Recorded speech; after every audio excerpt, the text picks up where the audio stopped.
Hello students, second P U C ವಿದ್ಯಾರ್ಥಿಗಳಿಗೆ ಒಂದು important ಇನ್ಫಾರ್ಮೇಷನನ್ನು ಈ ವಿಡಿಯೋದಲ್ಲಿ ನಾವು ತಿಳ್ಕೊತಾ ಹೋಗೋಣ. ವಿಡಿಯೋವನ್ನು ಸ್ಟಾರ್ಟ್ ಮಾಡ್ತೀನಿ. ಅದಕ್ಕಿಂತ ಮೊದಲು ಲೈಕ್ ಮಾಡಿ ಮತ್ತು ತಪ್ಪದೆ ಸಬ್ಸ್ಕ್ರೈಬ್ ಮಾಡ್ಕೊಳ್ಳಿ. ಸೊ ಈಗ ನಾವು ಇನ್ಫಾರ್ಮೇಷನನ್ನು ತಿಳ್ಕೊತಾ ಹೋಗೋಣ. Second P U C science ವಿದ್ಯಾರ್ಥಿಗಳಿಗೆ ಈಗಾಗಲೇ ಪರೀಕ್ಷೆಗಳೆಲ್ಲ ಸ್ಟಾರ್ಟ್ ಆಗಿರ್ತಕ್ಕಂಥದ್ದು. ಸೊ ಮೊನ್ನೆನೇ ಮ್ಯಾಥಮೆಟಿಕ್ಸ್ ಎಕ್ಸಾಮ್ ಕಂಪ್ಲೀಟ್ ಆಗಿದೆ. ಇನ್ನು ನೆಕ್ಸ್ಟ್ ಫಿಸಿಕ್ಸ್ ಇದೆ. ಇನ್ನು ಬೇರೆ ಸಬ್ಜೆಕ್ಟ್ಸ್ಗಳು ಮುಂದಿನ ದಿನಗಳಲ್ಲಿ ಆಗುತ್ತೆ.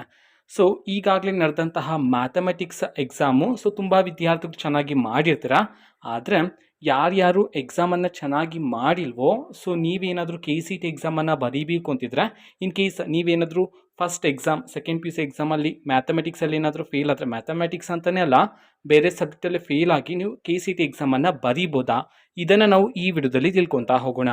ಸೊ ನೋಡಿ, second P U C result ಯಾವಾಗ ಬರುತ್ತೆ ಅಂತಂದರೆ KCET ಎಕ್ಸಾಮ್ ಆದಮೇಲೆ ಸೆಕೆಂಡ್ ಪಿ ಯು ಸಿ ರಿಸಲ್ಟನ್ನು ಅನೌನ್ಸ್ ಮಾಡ್ತಕ್ಕಂಥದ್ದು. ಓಕೆನಾ. ಈಗ second P U C exam ಎಲ್ಲ ಕಂಪ್ಲೀಟ್ ಆದ ನಂತರ ನೆಕ್ಸ್ಟ್ ವಿದ್ಯಾರ್ಥಿಗಳಿಗೆ KCET ಎಕ್ಸಾಮ್ಗೆ ಸಂಬಂಧಪಟ್ಟಂತೆ ಹಾಲ್ ಟಿಕೆಟನ್ನು ನೀಡ್ತಾರೆ. ನೀವು ಎಕ್ಸಾಮನ್ನು ಸಹ ಬರೀಬೋದು. ಓಕೆನಾ. ಸೊ ಹಾಗಿದ್ರೆ ನೀವು ಕೌನ್ಸಿಲಿಂಗಲ್ಲೂ ಸಹ ಪಾರ್ಟಿಸಿಪೇಟ್ ಮಾಡ್ಬೋದಾ, ಇದನ್ನು ನಾವು ತಿಳ್ಕೊಳೋದಾದರೆ, ಸೊ ನೋಡಿ, ನೀವು KCET ಎಕ್ಸಾಮನ್ನು ಅಟೆಂಡ್ ಮಾಡ್ತಿರ್ತಕ್ಕಂಥದ್ದೇ ನಿಮ್ಮ ಹೈಯರ್ ಎಜುಕೇಷನ್ಗೋಸ್ಕರ. ಸೊ ನೀವು ಮೊದಲಿಗೆ ಸೆಕೆಂಡ್ ಪಿ ಯು ಸಿನ ಕಂಪ್ಲೀಟ್ ಮಾಡಬೇಕಾಗುತ್ತೆ.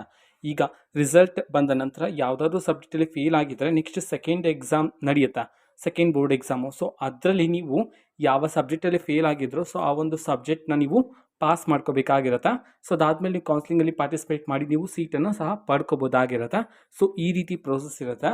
ಓಕೆನಾ. ಮೊದಲಿಗೆ ಎಕ್ಸಾಮ್ ಮೇಲೆ ಕಾನ್ಸಂಟ್ರೇಷನ್ ಮಾಡಿ. ಓಕೆನಾ. ಸೊ ಯಾರೂ ಸಹ ಟೆನ್ಷನ್ ಮಾಡ್ಕೊಳ್ಳೋದಕ್ಕೆ ಹೋಗಬೇಡಿ. ಓಕೆನಾ. ಇನ್ ಕೇಸ್ ಫಸ್ಟ್ ಎಕ್ಸಾಮಲ್ಲಿ ಫೇಲ್ ಆದರೆ ಸೆಕೆಂಡ್ ಎಕ್ಸಾಮ್ ಇದೆ, ಮೂರನೇ ಬೋರ್ಡ್ ಎಕ್ಸಾಮು ಸಹ ಇರ್ತಕ್ಕಂಥದ್ದು. ನೀವು ಆರಾಮಾಗಿಯೇ ಪಾಸ್ ಆಗ್ಬೋದಾಗಿರುತ್ತೆ. ಓಕೆನಾ. ಸೊ KCET ಎಕ್ಸಾಮನ್ನು ಸಹ ನೀವು ಅಟೆಂಡ್ ಮಾಡ್ಬೋದಾಗಿರುತ್ತೆ. ಓಕೆನಾ. ಸೊ ಇದು ಇವತ್ತಿನ ಒಂದು ವಿಡಿಯೋ. ಮತ್ತೀಗ ನಾವು ಟೆಲಿಗ್ರಾಮ್, ಇನ್ಸ್ಟಾಗ್ರಾಮ್ ಮತ್ತು ಫೇಸ್ಬುಕ್ಕಲ್ಲೂ ಈಗ ವಿಡಿಯೋಸ್ಗಳನ್ನು ಅಪ್ಲೋಡ್ ಮಾಡ್ತಿದ್ದೀವಿ. ಲಿಂಕ್ಸ್ಗಳನ್ನು ಡಿಸ್ಕ್ರಿಪ್ಷನ್ ಬಾಕ್ಸಲ್ಲಿ ಕೊಟ್ಟಿರ್ತೇನೆ, ಕ್ಲಿಕ್ ಮಾಡಿಬಿಟ್ಟು ಫಾಲೋ ಮಾಡಿ. ಓಕೆನಾ. So thank you, bye.